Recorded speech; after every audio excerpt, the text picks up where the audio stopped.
স্বামী হারিয়ে এক সপ্তাহেরও বেশি সময় ধরে এভাবেই আকাশসম ভাবনা আর সীমাহীন অনিশ্চয়তা নিয়ে নির্বাক বরিশালের সুমি আক্তার। দুচোখে তার অমানিসার ঘোর অন্ধকার। ঢাকায় কোটা সংস্কার আন্দোলনকে কেন্দ্র করে চলা সংঘর্ষের সময় গুলিতে মারা যায় অটোমোবাইলস দোকানের ব্যবস্থাপক জসিমউদ্দিন। মৃত্যুর পর থেকে তার পরিবারে এখনও বইছে শোকের মাতম। স্বামীর মৃত্যুর খবর শোনার পর থেকেই মুখে দানাপানি নিচ্ছেন না সুমি। একদিকে স্বামী হারানোর শোক, আর অন্যদিকে দুটি সন্তান নিয়ে পাহাড় সমান দুশ্চিন্তা এলোমেলো করে দিয়েছে সুমি আক্তারকে। মায়ের মতোই চুপসে গেছে তার 10 বছরের মেয়ে জান্নাতুল ফেরদৌস। বাবার আকস্মিক মৃত্যুর খবরে ছোট্ট মেয়েটিও শোকে মুষড়ে পড়েছে। ঢাকার উত্তরায় আব্দুল্লাপুর ৫ নম্বর সেক্টরে গত ১৮ জুলাই বৃহস্পতিবার দুপুরে বৈষম্য বিরোধী ছাত্র আন্দোলনকারীরা কোটা সংস্কারের দাবিতে কমপ্লিট শাটডাউন কর্মসূচি পালনকালে পুলিশ ও ছাত্রদের মধ্যে সংঘর্ষ হলে পুলিশের গুলিতে নিহত হয় বরিশালের বানারীপাড়ার পূর্ব সালিয়াবাগপুর ইউনিয়নের মরহুম আব্দুল মান্নান হাওলাদারের মেজ ছেলে হাফেজ মাওলানা মোহাম্মদ জসিমউদ্দিন।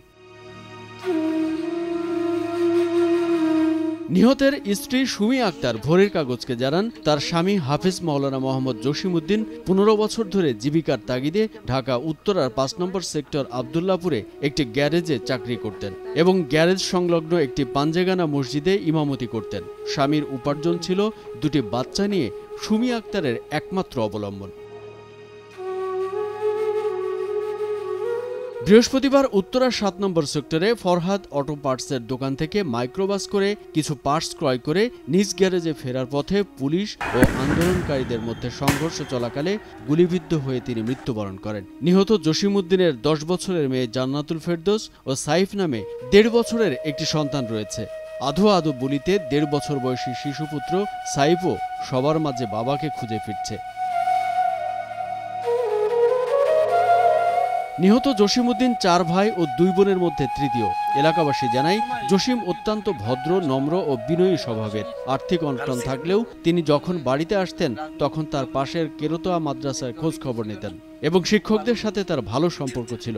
নিহতের পরিবার সারা জীবন এই কষ্ট বয়ে বেড়াবে। উনি সবসময় যদিও ঢাকা থেকে বাড়িতে আসতো তখন ওই মাদ্রাসা নিয়ে চিন্তা ফিকির করতো বেশি। মাদ্রাসা কীভাবে উন্নতি হয়, ওস্তাদ শিক্ষক এরা ভালো কীভাবে থাকে।